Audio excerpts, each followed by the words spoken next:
Percentage ഇപ്പോൾ കൂടി ജനങ്ങൾ വോട്ട് ചെയ്തിരിക്കുന്ന ചില ഭാഗത്തിൽ.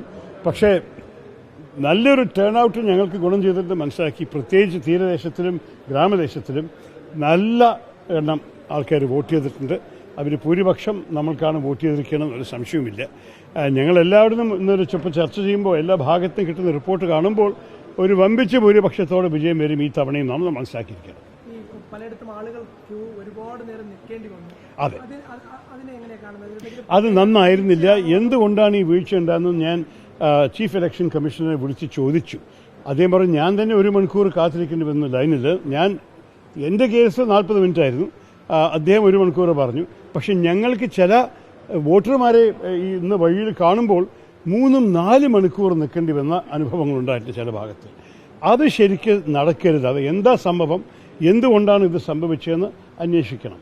അവരെന്നെ പറഞ്ഞു അവർക്കൊരു സാറ്റിസ്ഫാക്ടറി എക്സ്പ്ലനേഷൻ ഇല്ല, മെഷീൻസ് ഒരു തകരാറുമില്ല എന്ന് പറയുന്നു. 1-2 സ്ഥലത്ത് മെഷീൻ തകരാറുണ്ടായിരുന്നു. പക്ഷേ മെഷീനിൽ ഒരു പ്രശ്നമില്ലാത്ത ഭാഗത്തും കൂടി വലിയ ഡിലേസ് നടന്നിട്ടുണ്ട്. അതിൻ്റെ കാരണം എന്തായാലും എൻ്റെ അഭിപ്രായത്തിൽ ഇലക്ഷൻ കമ്മീഷൻ അന്വേഷിക്കണം. ഞാൻ വേറെ കാര്യം മനസ്സിലാക്കുന്നത് അവർ ഈ മണിക്കൂറുകൾ നീട്ടി കുറച്ചും കൂടി സമയം കൊടുക്കാൻ സാധിക്കുമെന്ന് ചോദിച്ചപ്പോൾ ഡൽഹിയിൽ നിന്ന് അവർക്ക് അനുവാദം കിട്ടിയില്ല. അപ്പോൾ ആ സ്ഥിതിയിൽ അവരെല്ലാം 6 മണിക്ക് തന്നെ പൂർത്തിയാക്കണം. പക്ഷേ 6 മണിക്ക് ബൂത്തിൽ എത്തിയവർക്ക് ടോക്കൺ കൊടുത്തിട്ട് അവർ എത്ര സമയമാണെങ്കിലും അവർക്ക് വോട്ട് കൊടുക്കാൻ അവകാശമുണ്ട്. അപ്പോൾ വിഴിഞ്ഞം ഒരു ഉദാഹരണം, ഞാൻ ഒരു ബൂത്ത് കയറിയപ്പോൾ അവിടെ 6 മണി 6:05 6:10 ആകുമ്പോൾ ഒരു 10-70 മഹിളകളും ഒരു 10-70 പുരുഷന്മാരും ഇപ്പോഴും ലൈനിലുണ്ടായിരുന്നു. അതിൻ്റെ അർത്ഥം അവിടെ വോട്ടിംഗ് ഇപ്പോൾ കൂടി നടന്നുകൊണ്ടിരിക്കുകയായിരിക്കും. അപ്പോൾ ഞാൻ കാണുന്നത് എന്തോ ഒരു അൺയൂഷ്വൽ പ്രശ്നം വന്നിട്ടുണ്ട്. ഒന്നുമല്ലെങ്കിൽ അവരുടെ ഈ മെഷീനിൻ്റെ അഡ്മിനിസ്ട്രേഷനിലോ ഓഫീസേഴ്സിൻ്റെ ട്രെയിനിങ്ങിലോ ആയിരിക്കാം, അല്ലെങ്കിൽ ഭയങ്കര ജനങ്ങളുടെ വലിയ ആവേശത്തോടെ ഇൻട്രസ്റ്റോടെ ആയിരിക്കും വന്നിട്ടുണ്ടാവുക, അറിയില്ല.